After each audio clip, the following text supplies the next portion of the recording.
This is In the Dirt with ASOTU.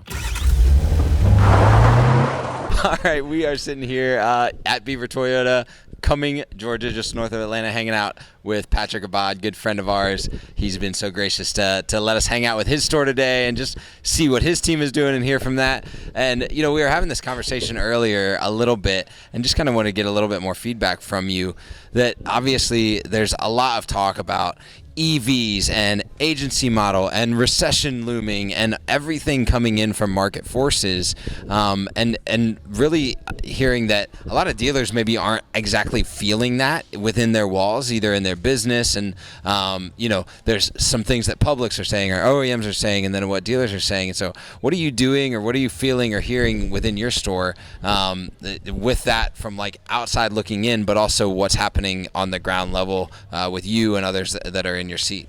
Well, I would say on the ground level, I think you got to control the mindset a little bit. We say it all the time in this dealership. We have our bubble. Let's protect it. And being aware of what's going on outside the bubble is important, but the mindset in the bubble is more important. And like we use an example, used cars is a perfect example. 30,000 used cars are sold in Georgia every single month. Do I really care if that goes down to 18?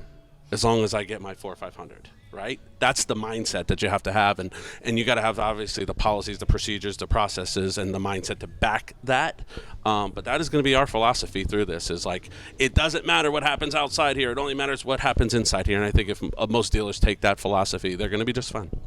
Yeah, and what are you, I guess, because you're talking to customers every single day, what's the sentiment on, you know, engaging with your business, on, you know, looking for cars and, you know, shortage of inventory and prices and stuff like that? What's the real consumer sentiment from the ground level? Not the surveys, not the Gallup polls, anything like that. How are customers working within your business? Truly, there hasn't been much of a shift other than the rate increases. I think that is the only one that we're really hearing the talk from the consumers is the rate increases. But at the end of the day, the majority of our customers finance, right? 80% of them finance. So they care about what comes out of their pocket today and what comes out every single month. That's it. So as long as you can control that, I think you're aligning with where the customers are at. Yeah, that's awesome. You know, Paul, we talk a lot about just how, you know, you said the bubble inside and outside, that a general awareness of the market is really important for everybody, right? But that controlling what you can control. And, you know, I think that a lot of what we talk to dealers about, right, is this, what are the controllables? What are the things that you can do right now to make sure that your business is sound and safe? And, you know, Brian Benstock and David Spizak are like, they're probably not the first ones to say it, but they say it a lot. So they might know the phrase, first ones right? To say it. Right? But the phrase is that, you know, fix the roof while the sun is shining. It's a beautiful day actually here, so it's very nice. The right day to say that. But, you know, fixing the roof while the sun is shining, there's still a lot of sunlight in the out there, and so continuing to fix the roof and make sure that processes and inventory and all those things that you were talking about are dialed in is super important. Well, you know, there are a lot of things, like one of the things we love is that we get to travel, we get to see a lot of stores, we get to see a lot of dealerships, meet a lot of people. You by far have one of the most unique places in the retail automotive industry I've ever seen, and everyone says they have an awesome spot, but you have some features in this building that I have never seen anywhere else, and it's really driven by your mindset for consumer experience. Can you talk about some of the unique decisions you've made in this building, including the one you showed us a little bit earlier today, and why you think that is important for a retail experience? Well, and the reality is it started with Mr. and Mrs. Beaver's vision for what they wanted to provide for the consumer and for their employees, right? So this building is like, it's not just built for consumers. A lot of people go so heavy on consumers, but it's also built for employees, right? We have a full gym upstairs, right? Everything from Pelotons to free weights to machines that our employees can use anytime. There's showers upstairs. There's a laundry room upstairs for our employees, you know. And then you have the consumer side, right? We have 2 massage rooms that are for our consumers. Then as you saw, we took a conference room that was like not being used, and it's like, okay, we use this conference room once every couple weeks.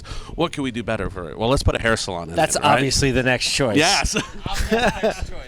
I mean, listen, you need a magician, an artist for this, right? And you're bringing in someone who you're not running it. You're bringing in someone who knows how to run this. It's just like our restaurant. We have a full-blown restaurant down here that's an outside company that's in here, and the same thing with the salon. It'll be somebody's personal business inside our business. Now, the only caveat to being inside our business is they have to provide world-class service and a world-class product.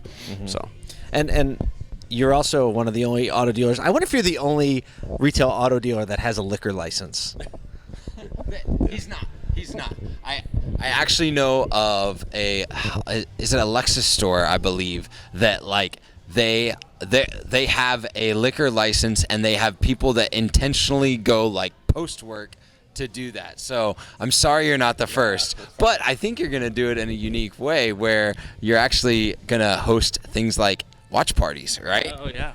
When you look at outside, we have the fire pit outside with a big TV. I mean, you're talking about college football games out there. You can come here, you can have a burger, which is we call a badass burger, right? You can have a badass burger, right? You can have a beer. You can watch a football game, and you get your hair cut, right? And it's like, oh, it's a car dealership. What do you need all that crap for? What do I need an empty conference room for? Right. Right. You have to see this place. Yeah, it's cool. It's super cool. Okay, so a lot of people might look at that and say, yeah, I don't think I can talk my dealer into putting in a salon or getting a liquor license.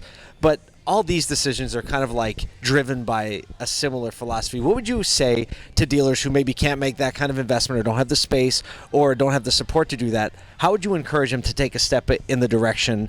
Well, I think it's really just staying connected to your community. I really do. I think, if people can come here and you have the best burger in town, right? Like, where do you want to eat? I really want that burger at Beaver, right?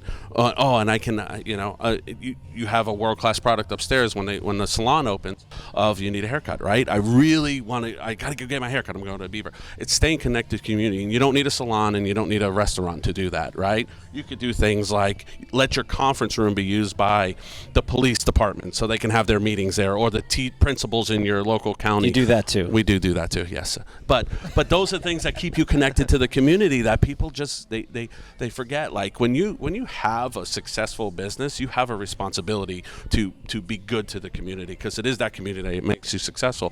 And I think a lot of times, and those things, letting them use your conference room, buy them breakfast, and you'll look like a hero. Yeah.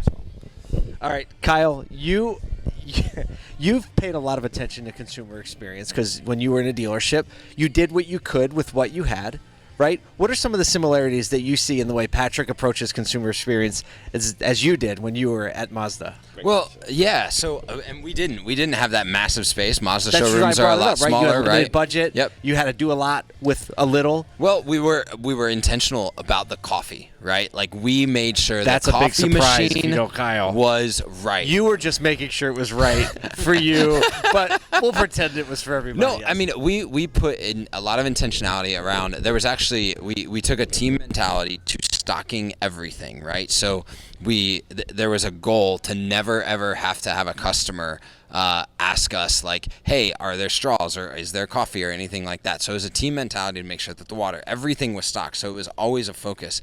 The other thing that we did is we built the showrooms with a very community atmosphere in mind, and we worked with Mazda actually to do this. And it wasn't actually a ton that I did, but I know that the leadership that was in our stores working with the architects was really about how do we create an energy in the store. So we knew that if there was laughter happening, so we had open showrooms with open sales towers, and it was something that actually our customers said a lot, was like, I came in and it just seemed like everyone was being friendly and everyone was laughing together, and there was just something about the environment. And so we were intentional about how do we create that, how do we create this kind of like every touch point has an energy about it, and so I think that that's something that people can really do is how do you remove the barriers, make sure that there's not things that you can't see over, places you can't go, so that there is always an energy about the retail environment. The more you can do that, then I think what you do is you create the opportunity for people to say yes more often, actually, to being there. So this is the kind of stuff like when we branch into hospitality and retail, right? When I look at this store, I think hospitality and retail, right? Not car dealership. We're going to be talking about a lot of things in this vein at ASOTU CON, and I think you're going to be there. You going? I'm going. wouldn't miss it. Listen, a chance to hang out with some of the brightest minds in this business. I'd like No, but seriously, that ASOTU CON, I'm super pumped just to hear some of the names that are going to be there. It's going to be an experience that I think I've been wanting to go to and be part of. So I'm super pumped. When is that? September 11th through 13th. Awesome. Yeah, and we were talking about it today. You know, from the schedule perspective, we're going to start at 5:30 on Sunday night, so you can make a nice, like, take your time, get there on Sunday, and then Tuesday will be done by noon, 12:30. So you can take that afternoon flight, get home Tuesday, be in your own bed, or be even back at the store if you need to.